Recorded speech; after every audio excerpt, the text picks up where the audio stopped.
The winged victory came to the Louvre in pieces, and people still line up to see her.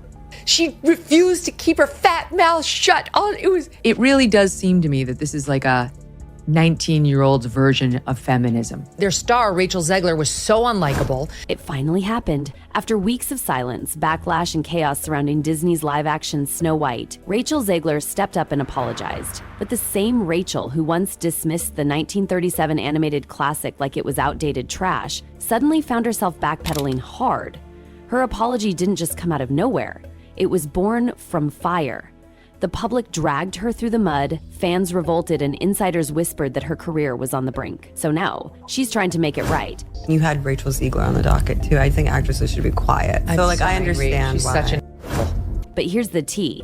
Is the apology real or just a PR stunt? Because let's be honest, this wasn't just a cute little oopsie. Her comments sparked a cultural war over one of the most iconic fairy tales of all time. Rachel might have meant to modernize Snow White, but instead, she lit a fuse under an already unstable production. And now, the apology feels less like a healing moment and more like damage control with glitter on top. I was scared of the original cartoon. I think I watched it once and then I never picked it up again. Even Disney's own CEO, Bob Iger, and his top brass couldn't ignore the train wreck happening right under their noses. Insiders say they seriously considered pulling the plug. Yep, that bad. With budget overruns, reshoot disasters, and a script in chaos, many believe this movie should have gone straight to the vault. Quietly buried, forgotten. But they pushed forward anyway, and now they're scrambling to save face. They've been in a full meltdown about this girl for a couple of years now, and how they had her tweet out like a little, "Yay, Snow White, can't wait, so excited, I love to play her." Let's talk reshoots. Not one, not two, but 3 separate rounds of reshoots happened just to fix pacing issues and rework plot lines. Greta Gerwig, yes, the Oscar darling, was brought in to polish the script, but even she reportedly hit wall after wall. Every fix introduced new problems. It was like slapping a Band-Aid on a broken leg. And that's before the cast started turning on each other. And she did it and got like millions of views, and they were like, "Good job, Rachel." And then she, like, minutes later, followed it up with, "And never forget, free Palestine." This is just like a few months after 10/7. Oh, and speaking of drama, Rachel Zegler and Gal Gadot, the film's evil queen, were apparently in a silent war behind the scenes. Their relationship, ice cold. Tension reportedly exploded after Rachel's shady comments about the original Snow White. Gal, ever the professional, was allegedly deeply uncomfortable with how disrespectful things were getting. And fans? They were furious. She's now bragging about the success of Snow White, which is a movie that's going to lose hundreds of millions of dollars, and mainly because of her, and because nobody wanted to support her. The backlash wasn't subtle, it was a full-on avalanche. Fans were outraged that the new Snow White veered so far from the fairy tale they loved. Disney insiders say production staff grew resentful, the cast was frustrated, it was a mess. So Rachel's apology, let's just say it smelled more like a fire extinguisher than a heartfelt note. Yeah, we had more dwarfs than we did viewers in most of these theaters. And as you know, there were no dwarfs other than some CGI weird generated version of them. It's the old, it truly is go woke, go broke. And while some believe Rachel genuinely wanted to clear the air, others say it was too little too late. The apology wasn't just for the fans. It was also a desperate attempt to calm down an exhausted crew and an increasingly angry co-star. But behind the camera, the feud was still boiling. Reports claim Gal and Rachel clashed over how their characters should be portrayed, and the vibes? Toxic. Don't alienate half of the country when you're putting out a product meant to appeal to all. It's the Michael Jordan Republicans buy sneakers too. Then came the nightmare moment, the fortress scene. A massive third-act showdown that was meant to be the film's grand finale. Except it fell apart. Rachel and Gal reportedly got into such a heated argument during filming they couldn't even get through basic takes. Crew members say it took 25 tries to shoot one key moment, and even then it was a disaster. For every one of the 18 hours I am in the Snow White dress, I expect to get paid.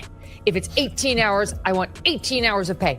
I'm sure she got underpaid as a Disney lead actress or as a... Why? Because Gal decided to go rogue and improvise parts of her evil queen monologue. She added a chilling new twist, darker and more twisted than what was in the script. The director loved it. The writer loved it, but Rachel, not so much. She was livid, thinking Gal was stealing her moment, overshadowing Snow White during her big hero arc. People have real problems and no one gives a shit if she got paid for 17 instead of 18 on her multi-million-dollar salary, which is not calculated by the hour. Word is, Rachel felt like the focus was slipping away from Snow White and that Gal's villain was getting way too much shine.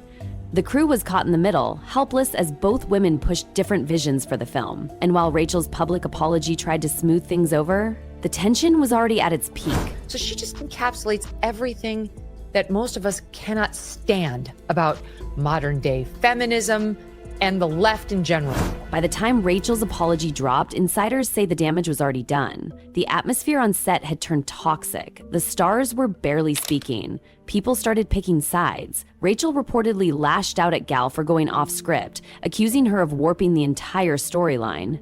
And Gal, she stood her ground. This weird feminist thing where her heroine cannot be in love or be saved by a man, the prince, that she's more focused on becoming the leader she was meant to be, as if women in modern day America must make that choice. You cannot both be a leader as a female.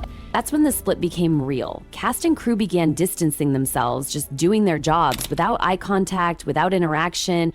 Rachel's apology, whispered about behind closed doors, wasn't nearly enough to heal the cracks that had formed. You cannot both be a leader as a female and fall in love and be rescued by a prince. Like, that's incongruous bullshit. That's only the left's version of what it means to be a strong woman or female empowerment. And guess what? The entire fortress scene, the one they fought over, was cut from the final film. Gone. Deleted. Why? Continuity issues, reshoot chaos, and endless tonal problems. But that decision crushed Rachel, who believed that scene was her best performance. Her big redemption moment vanished. So, I mean, this woman has clicked every box. And just for cherry on top at the end, she gave an interview last week talking about how they were basically a bunch of white supremacists on the set of West Side Story. Sources say they tried filming that scene twice, over 2 years, and both versions were so disjointed they couldn't salvage it. After all that time, money, and emotional turmoil, it didn't even make the cut. Rachel was devastated. Where Steven Spielberg and co. were demanding that she prove how Latina she really is, since her name doesn't sound Latina, and she was angrily saying, did I have to bring in my little abuelita for you to believe that I was Latina? She reportedly hoped that scene would show a version of Snow White that finally aligned with her apology, sweet, brave, and true to the original. But with it gone, she's stuck relying on a film that many say still feels disjointed. To make matters worse, the movie's release got delayed by a full year. And the reason? Yep, they had to go back and fix the broken third act. That's her thanks to Steven Spielberg, who discovered her and made her. So she's an ingrate, she's annoying, and I think she's probably two and done.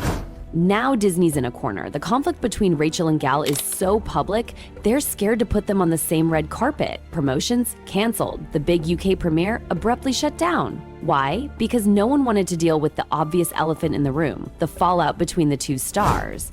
And if she hadn't have opened her mouth, I think that this movie might have done well. They might have just been able to ride on the hopium of the movie and some well-cut trailers, and people would have paid to go see it, and then it would have fallen off when people knew it was garbage.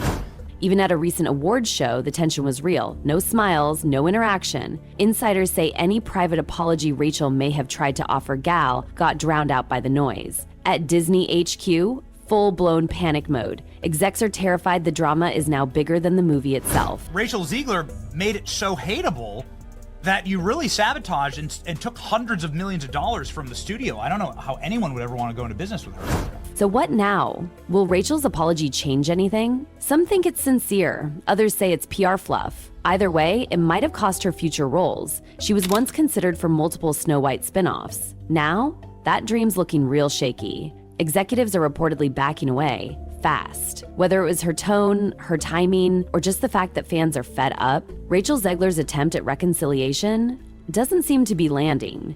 If Snow White flops, she might be out of luck for future leading roles, especially in major franchises. And Gal Gadot? While she's had her fair share of backlash in the past, her Hollywood reputation is more bulletproof. Even if this movie sinks, she's likely to walk away unscathed. But Rachel? Her career might not recover unless audiences fall in love with her portrayal, and that's a big if. Insiders say the studio's best bet now is to downplay the drama, push visuals, and avoid questions. That's why no joint press tours, no premieres, and definitely no co-star interviews. Just glossy trailers, pretty costumes, and the hope that no one asks about the behind-the-scenes war. Still, fans aren't stupid. Rumors are flying about what the final version of the film even looks like. Will the evil king now overshadow Snow White? Is Rachel's screen time reduced? Did Disney secretly re-edit the whole third act just to save face? Either way, this film is unlike any Disney remake before it. Overshadowed not by creative risk-taking, but by tension, deleted scenes, and an apology that maybe came too late.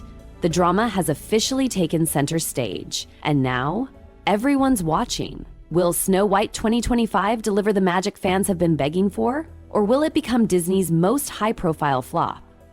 Rachel's apology might have been the first step, but it won't be the last word.